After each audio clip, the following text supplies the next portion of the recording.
And then for task 7, we are to create a root, a user's root that will register the user using the an auth instance.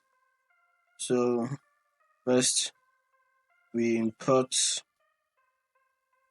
auth and then create an instance of this auth, and then we go ahead to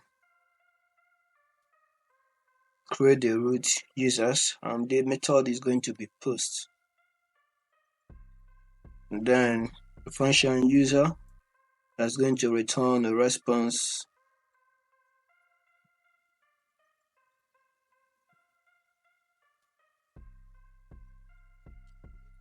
And then, knowing that this function will only work for post method as we've done here, I still like to make it strict by checking if the request method is post.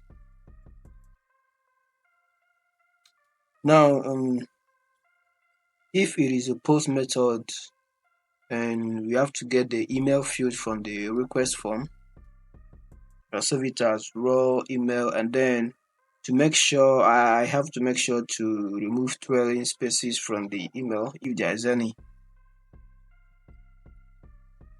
And then I'll do the same thing for the password, and then try to remove trailing spaces. And then next is we are going to try to register the user with the provided email and password. So I'm going to say try to register the user using the auth instance. And then next we're going to create JSON response message.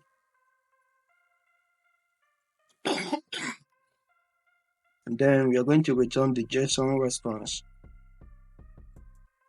And then if there is any exception, during this, we are going to catch it, and then we are going to return a JSON response with a JSON payload saying that the email is already registered.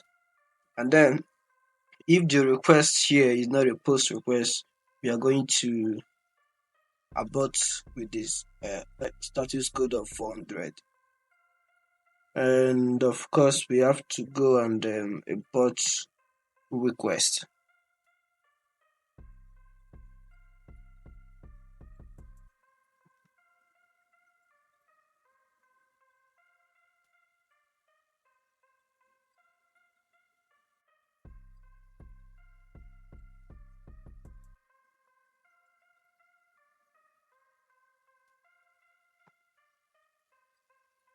Let's run this, and another tab.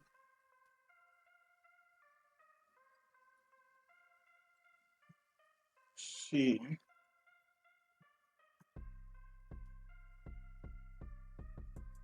okay. See, we got this user created, and then if we should try it again. Let's see what we get. We get message, email already registered.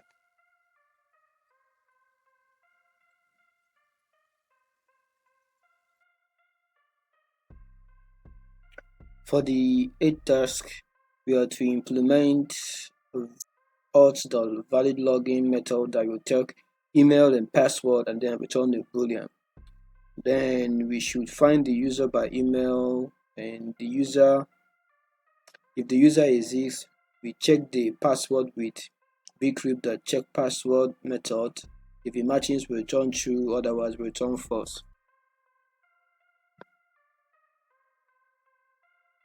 So here we first define our function with required email and password, and it's going to return a boolean. Then we are going to enclose our code in a try and a sub block. First, we are going to try to find the user by the provided email,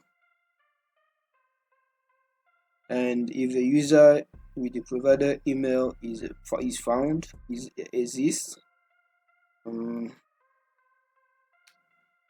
we are going to take in the password that is provided, And we should have it in mind that bcrypt works with bytes.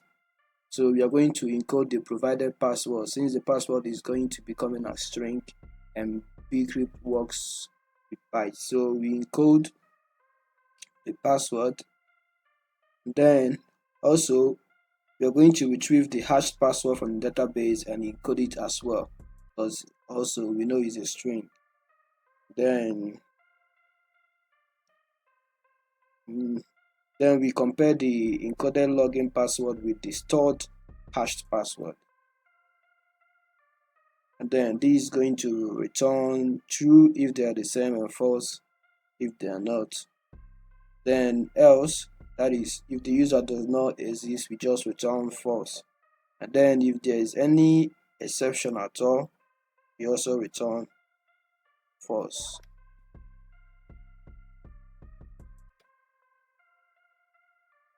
And then right here in the main,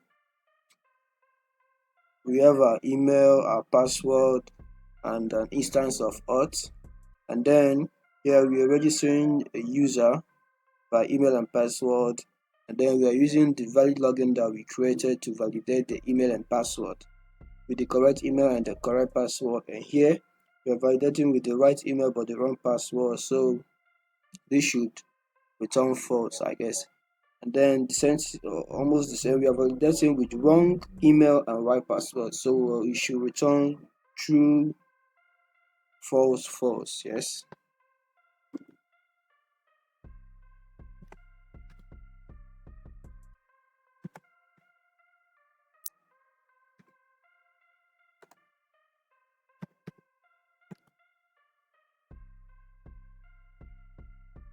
Okay, there we have it.